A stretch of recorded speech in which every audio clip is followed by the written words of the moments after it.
Hi friends, welcome to my channel Shop சமையல் YouTube channel. நான் இப்போ ஒரு 4 டேபிள் பெரிய கரண்டியில் இந்த மாதிரி ஸ்பூன் பெரிய ஸ்பூனில் 4 ஸ்பூன் ராகி மாவு எடுத்துருக்கிறேன். பார்த்துக்கோங்க, இந்த பவுலில் இவ்வளோ எடுத்துருக்கிறேன். இந்த சைஸில் இதே சைஸில் வேர்க்கடலையும் எடுத்துக்கிறேன். ஒரு ஜாரில் போடுறேன். இன்றைக்கி ப்ரோக்ராமில் என்னென்னா, நான் ராகி போண்டா செய்ய போகிறேன். அதுக்கு தேவையான பொருளெல்லாம் இங்கே வச்சுருக்கிறேன். பாருங்கள், 2 கைப்பிடி வறுத்த வேர்க்கடலை போட்டுக்கினேன். 2 கைப்பிடி போட்டிருக்கிறேன். ஒரு அரை வெங்காயம் பொடியாக நறுக்கி வச்சுருக்கிறேன். கருவேப்பிலை பொடியாக நறுக்க போகிறேன். நறுக்கலை, கழுவி சுத்தமாக வச்சுருக்கிறேன். இது ஸ்பெஷல் உப்பு. இந்த உப்பு தான் போட போகிறேன். இது பேசன் ஆட்டா, அதாவது கடல மாவு பவுடர். கொஞ்சோண்டு பொட்டுக்கடலையும் போட போகிறேன். வேர்க்கடலையோட பொட்டுக்கடலையும் போட போகிறேன். கடைசியில் துளசி, இது கஸ்தூரி மேத்தியும் போட போகிறேன். இஞ்சி பூண்டு விழுது போட போகிறேன். மஞ்சள் போட போகிறேன். இது சில்லி ஃப்ளெக்ஸ், அதுவும் போட போகிறேன். பட்டை உடைய தூள் போட போகிறேன். இது பெருங்காயம் போட போகிறேன். சகப்பு அழகாக இருக்கிறதுக்கு கொஞ்சோண்டு ஒரு சிட்டிக்கு மிளகாத்தூள் போட போகிறேன். நெய்யும் எண்ணெயும் கலந்து வடை சுட போகிறேன். எள்ளு கொஞ்சம் போட போகிறேன். கஷ்கஷ் கொஞ்சம் போட போகிறேன். அரிசி மாவு கொஞ்சம் போட போகிறேன். இதெல்லாம் போட்டு போண்டா ரெடி பண்ண போகிறேன். இது புதினாவும் 4 தழை போட்டிருக்கிறேன். எதுக்குன்னா, இது எலும்புகளுக்கு நல்லது. இது எதுக்கு நான் இந்த போண்டா சுட போகிறேன்னா, ராகிக்கு இது ரொம்ப எலும்புகளுக்கு நார்ச்சத்து இருக்கிறதுனால ரொம்ப ரொம்ப நல்லது. இது கஸ்கஸ் எதுக்கு போட போகிறேன்னா, அரைக்கும் போதே போட்டுக்க போகிறேன். இதை நல்லா ஹெல்த்தியாக இருக்கிறதுக்கு கொஞ்சம் கஸ்கஸ் போட போகிறேன். டிஃப்ரெண்ட்டாக செய்ய போகிறேன். கஸ்கஸும் போட போகிறேன், எள்ளும் போட போகிறேன். இப்போ குழந்தைங்களுக்கு தீபாவளிக்கு லீவ் வரும். அப்போ இந்த மாதிரி சுட்டு கொடுங்க, டிஃப்ரெண்ட்டாக செஞ்சு கொடுங்க. ரொம்ப ஹெல்த்தியானது. தினம் கடல மாவில் செய்கிற ராகி மாவில் செஞ்சு கொடுங்க. ராகி மாவோட அரிசியும் கலந்து செஞ்சு கொடுங்க. ரொம்ப ஹெல்த்தியானது. சீக்கிரமாக டைஜஷன் ஆகும். உடம்புக்கு சக்தியும் நார்ச்சத்து இருக்கிறதுனால. வாங்க, கொஞ்சோண்டு ஒரு அரை ஸ்பூன் கசகசா போட்டுக்கிறேன்.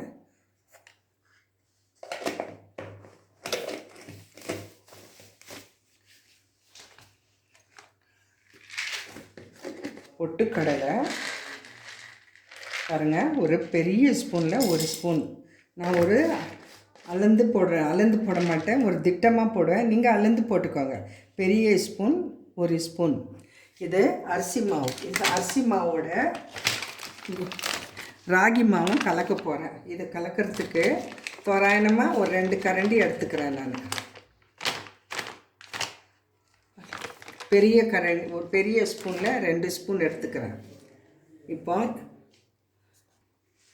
எள்ளு கொஞ்சம் போட்டுக்கிறேன். பாருங்கள், வெள்ளை எள்ளு, ஆனால் இது வறுத்து நான் வச்சுருக்கிறேன்.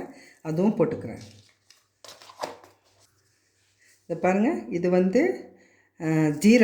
ஜீரகம் கொஞ்சம் போட்டுக்கிறேன். இதுலேயே நான் சொல்லலை, அது போட்டுக்கிறேன். ஒரு சிட்டிக்கு போட்டுக்கிறேன் ஜீரகம். பெரிய ஜீரகம், அதாவது சோம்பு, அதுவும் கொஞ்சம் போட்டுக்கிறேன். குறன்னு கொஞ்சம் அடிச்சிக்கிறேன். இதெல்லாம் ஒரு 4 ஸ்பூன் போட்டுக்கிறேன்.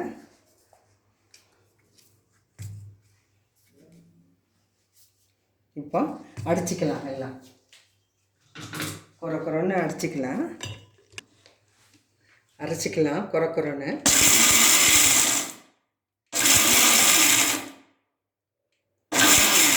ரொம்ப நைஸாக அரைக்க வேண்டாம். கொஞ்சம் மெண்டு சாப்பிட்ட மாதிரி இருக்கணும். போண்டா நல்லாயிருக்கும். பாருங்கள், இந்த மாதிரி அரைச்சிக்கணும். பாருங்கள், இந்த மாதிரி அரைச்சிக்கணும். கொஞ்சம் குறன்னு கொட்டிக்கலாம். ஒரு கிண்ணத்துக்கு கொட்டிக்கலாம். அரிசி மாவும் ராகி மாவும் போட்டுக்கிறேன்.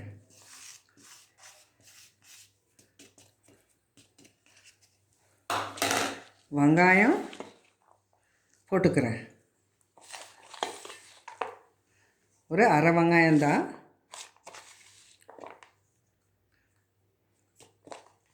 போட்டுக்கிறேன். நான் இப்போ இதுக்கு பச்சை மிளகாய் எண்ணெய் போடல, சில்லி ஃப்ளேக்ஸ் போடுறேன். அது ஒரு அரை ஸ்பூன் போட்டுக்கிறேன் காரத்துக்கு. இஞ்சி பூண்டு விழுது போட்டுக்கலாம். ஒரு 1/4 ஸ்பூன் இஞ்சி பூண்டு விழுது போட்டுக்கலாம். இஞ்சி இருந்தாலும் இஞ்சி போட்டுக்கலாம், இல்லை இஞ்சி பூண்டு விழுது இருந்தாலும் போட்டுக்கலாம்.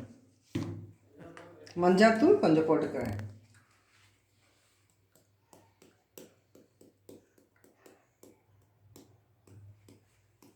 ஒரு 1/4 ஸ்பூன் போட்டேன்.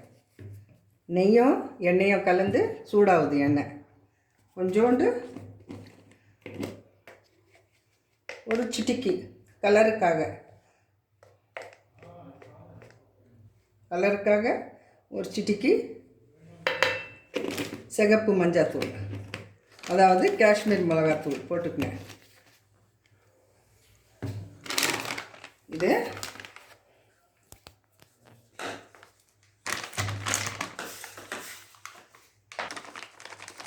கடல மாவு கொஞ்சம் போட்டுக்கிறேன்.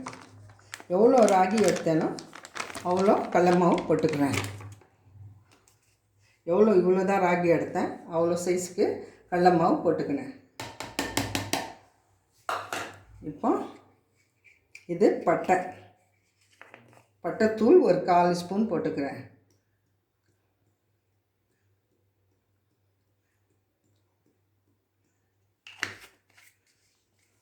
பெருங்காயத்தூள் கொஞ்சம் போட்டுக்கிறேன். நீங்கள் ஒரு ஸ்பூனை வச்சு அளந்து போடுங்க.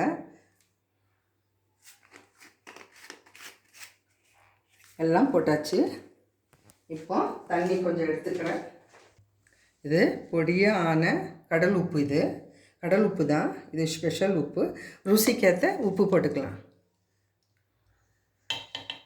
இப்போ போட்டிருக்கிறேன். இது கருவேப்பிலையும் புதினாவும் பொடியாக நறுக்கி வச்சுருக்கிறேன், அதுவும் போட்டுக்கிறேன்.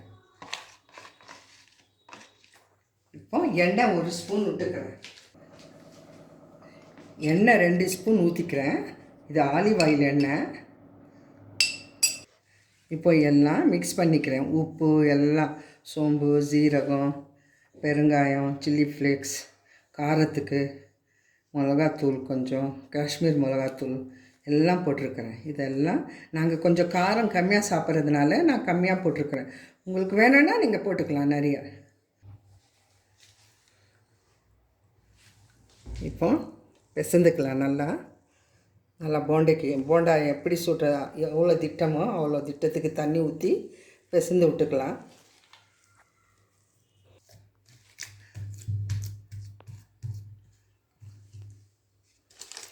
கஸ்தூரி மேத்தி கொஞ்சம் போட்டுக்கலாம்.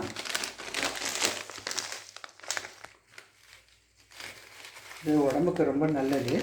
1 ஸ்பூன் போட்டுக்கிறேன் கஸ்தூரி மேத்தி. கடைசியில் போட்டுக்கலான்னு.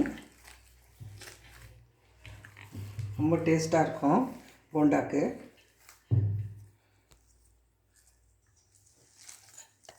நல்லா மணமணன்னு வாசனை இருக்கும் வறுக்கும் போது. இந்த பாருங்கள், இந்த மாதிரி பிசைந்து வச்சுக்கணும்.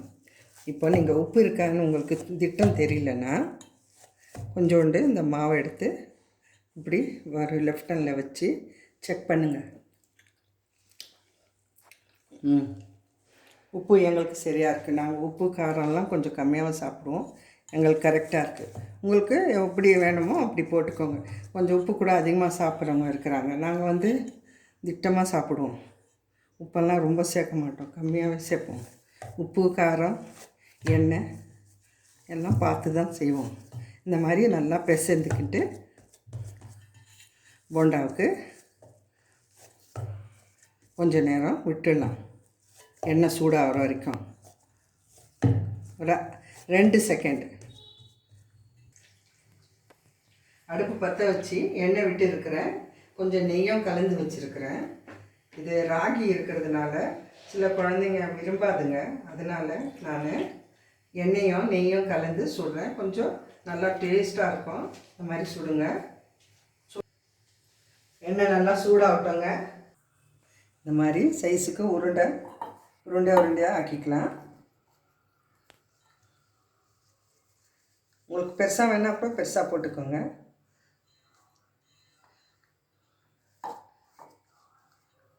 முதல்ல எண்ணெய் சூடாகிற வரைக்கும் உருண்டை ஆக்கிக்கலாம். முதல்ல எண்ணெய் சூடாகிறதுக்கும் உருண்டை போட்டு போண்டாவை வறுக்கிறதுக்கும் சரியாக இருக்கும். இந்த சோடாலாம் போட வேண்டாங்க, அப்படியே எல்லாம் போட்டிருக்கிறதுனால ரொம்ப டேஸ்ட்டாக இருக்கும். பசங்க நல்லா விரும்பி சாப்பிடுவாங்க. பெரியவங்க, வயசானவங்க எல்லோரும், ஆம்பளைங்க, பொம்பளைங்க, எல்லோரும், லேடிங்க எல்லாம் இந்த மாதிரி டிஃப்ரெண்ட்டாக நான் ரெசிபி போட்டுன்னே இருக்கிறேன். என் கமெண்ட் செக்ஷனில் லைக், ஷேர், கிளிக் பண்ணுங்கள். இந்த மாதிரி செஞ்சு சாப்பிட்டு, நான் செஞ்ச மாதிரி செஞ்சு சாப்பிட்டு ஃபீட்பேக்கில் எப்படி இருக்குன்னு எனக்கு கமெண்ட் செக்ஷனில் எப்படி இருக்குன்னு ஃபீட்பேக் சொல்லி அனுப்புங்க. இந்த மாதிரி செஞ்சு பாருங்கள். இவ்வளோ சைஸுக்கு உருட்டி எடுத்துக்கினேன். இப்போ எல்லாம் எண்ணெயில் விட்டுக்கலாம். எண்ணெய் சூடாயிடுச்சு பாருங்கள். உருட்டுற வரைக்கும் எண்ணெய் சூடாயிடுச்சு. சிம்மில் வச்சுருக்கிறேன். எல்லாம் போட்டுக்கலாம். நெய்யும் எண்ணெயும் கலந்து போட்டிங்கன்னா ரொம்ப டேஸ்ட்டாக இருக்கும். எந்த எண்ணெய் வேணால் கூட நீங்கள் போட்டுக்கலாம். நான் ஆலிவ் ஆயிலும் கொஞ்சம் சாப்பாடு நெய்யும் போட்டேன். எதுக்கு எண்ணெய் போட்டு பிசைஞ்சுக்கிறேன்னா, இதில் கொஞ்சம் ராகி இருக்கிறதுனால சில குழந்தைங்க விரும்பி சாப்பிடாதுங்க. அதனால் ராகி போட்டால் கொஞ்சம் சாஃப்டாக ஆகும். போண்டா இருக்கட்டும், எல்லாம் செஞ்சு நான் ரெசிபி உங்களுக்கு அனுப்புகிறேன். நெக்ஸ்ட் டைம் இன்னொன்று ராகிலேயே இன்னொன்று செஞ்சுறேன். மொத்தமாகவே எல்லாம் போட்டேன்.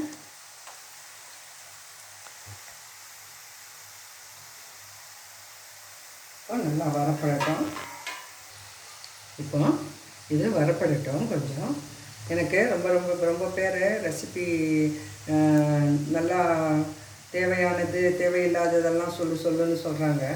நான் முட்டை போண்டா நெக்ஸ்ட் டைம் முட்டை போண்டா போடலான்னு இருக்கிறேன். ஒருத்தர் 2 பேர் சொன்னால் எப்படி செய்கிறது, ஒரு 100 பேர் சொன்னால் போடுவேன். நான் முட்டை போண்டா, பன்னில் பஜ்ஜி எல்லாம் போட்டு நான் காட்டுவேன். நீங்கள் முதல்ல எனக்கு 100 பேர் சொல்லட்டும். நான் கட்டாயமாக இந்த ரெசிப்பியும் போட்டு தரேன். இந்த போண்டா சாப்பிட்டு எப்படி இருக்குன்னு கமெண்டில் எனக்கு சொல்லுங்கள். நான் ஒன்று சாப்பிட்டேங்க, ரொம்ப டேஸ்ட்டாக இருக்குங்க. இந்த மாதிரி பிள்ளைங்களுக்கு செஞ்சு கொடுங்க. பள்ளிக்கூடம் லீவு இருக்கும்போது குழந்தைங்களுக்கு ரொம்ப விரும்பி சாப்பிடுவாங்க. இது கூட சட்னி, புதினா துவையல், தேங்காய் சட்னி, டொமேட்டோ கெசப் இதெல்லாம் வச்சு சாப்பிடுங்க. இன்னும் நல்லாயிருக்கும். இது ராகி ஆட்டா ரொம்ப நார்ச்சத்து இருக்கிறதுனால ரொம்ப ஹெல்திங்க. இந்த மாதிரி நம்ம முன்னோர்களெல்லாம் களி ராகி தான் சாப்பிட்டு, கேழ்வரகு, கம்பு, சோளம் இதெல்லாம் சாப்பிட்டு தான் பழகுனது. இந்த மாதிரி செஞ்சு சாப்பிடுங்க. கேஸை நிறுத்திட்டேன், எல்லாம் எடுத்தாச்சு. இதுக்கு டொமேட்டோ கெசப் வச்சு சாப்பிடுங்க. ரொம்ப ஹெல்த்தியானது, ரொம்ப ஆரோக்கியமானது.